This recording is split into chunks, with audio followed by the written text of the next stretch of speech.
অবৈধ হিন্দু বাংলাদেশীক নাগৰিকত্ব প্ৰদানৰ বিৰোধিতা গোলাঘাট আছুৰ অসম চৰকাৰে বিদেশী ন্যায়াধিকৰণত অবৈধ হিন্দু বাংলাদেশীৰ বিৰুদ্ধে চলি থকা গোচৰ প্ৰত্যাহাৰ কৰিবলৈ যি নিৰ্দেশনা জাৰি কৰিছে তাৰ তীব্ৰ বিৰোধিতা কৰিছে সদৌ গোলাঘাট জিলা ছাত্ৰ সন্থাই।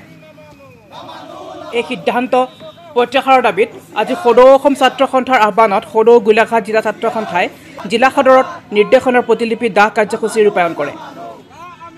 সদৌ অসম ছাত্ৰ সন্থাৰ উপসভাপতি অভিৱৰ্তন গোস্বামী, সদৌ গোলাঘাট জিলা ছাত্ৰ সন্থাৰ সভাপতি মিণ্টু গগৈ, সাধাৰণ সম্পাদক চিৰঞ্জীৱ বৰা, উপদেষ্টা শান্তনু দত্তৰ নেতৃত্বত জিলা ছাত্ৰ সন্থাৰ শতাধিক ছাত্ৰকৰ্মীয়ে ভাগ লোৱা উক্ত কাৰ্যসূচীত ছাত্ৰ সন্থাৰ কৰ্মীসকলে জিলাৰ মুখ্য কাৰ্যালয়ৰ পৰা সমদল বাহিৰ কৰি বেজবৰুৱা চাৰিআলিৰ প্ৰতিলিপি দাহ কৰে।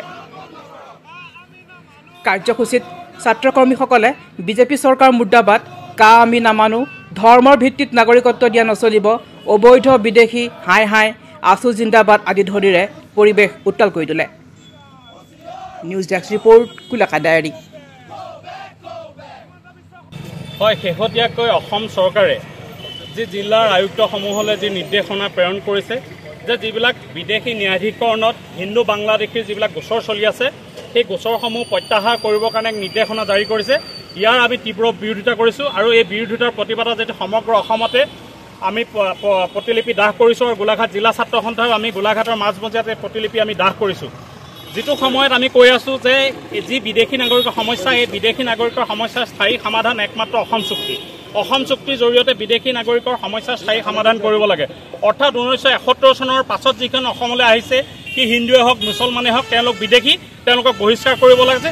আৰু 1971 চনৰ আগত যিখিনি অসমলৈ আহিছে, হিন্দু হওক বা মুছলমান হওক, তেওঁলোক অসমত থাকিব পাৰিব। কিন্তু এইখন চৰকাৰে অতি ষড়যন্ত্ৰমূলকভাৱে আমাৰ ওপৰত নাগৰিকত্ব সংশোধনী আইনৰ জৰিয়তে অবৈধ হিন্দু বাংলাদেশীৰ বোজা আমাৰ ওপৰত জাপি দিব বিচাৰিছে। এই কথা কেতিয়াও গ্ৰহণযোগ্য নহয়। ইয়াৰ আমি তীব্ৰ বিৰোধিতা কৰিছোঁ আৰু যেতিয়ালৈকে তেওঁলোকে এই নিৰ্দেশনা তেওঁলোকে বাতিল নকৰিব তেতিয়ালৈকে আমাৰ সদৌ অসম ছাত্ৰ সন্থাৰ প্ৰতিবাদ অব্যাহত থাকিব। এই কথা স্পষ্ট। কাৰণ এটা কথা ক'ব বিচাৰিছোঁ যে উত্তৰ পূৰ্বাঞ্চলৰ যিসমূহ ৰাজ্যত ইনাৰ লাইন পাৰ্মিট আছে, সেই ৰাজ্যসমূহত কিন্তু কাখন প্ৰযোজ্য নহয়। ষষ্ঠ অনুসূচীৰ অন্তৰ্গত যিবিলাক অঞ্চল আছে সেই অঞ্চলবিলাকতো কিন্তু কাখন প্ৰযোজ্য নহয়।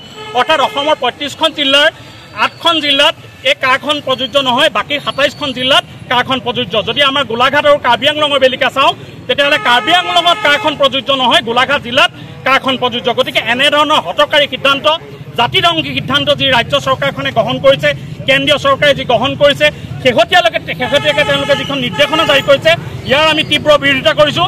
আৰু যেতিয়ালৈকে তেওঁলোকে এই প্ৰত্যাহাৰ নকৰিব তেতিয়ালৈকে সদৌ অসম ছাত্ৰ সন্থাৰ এই প্ৰতিবাদ অব্যাহত থাকিব।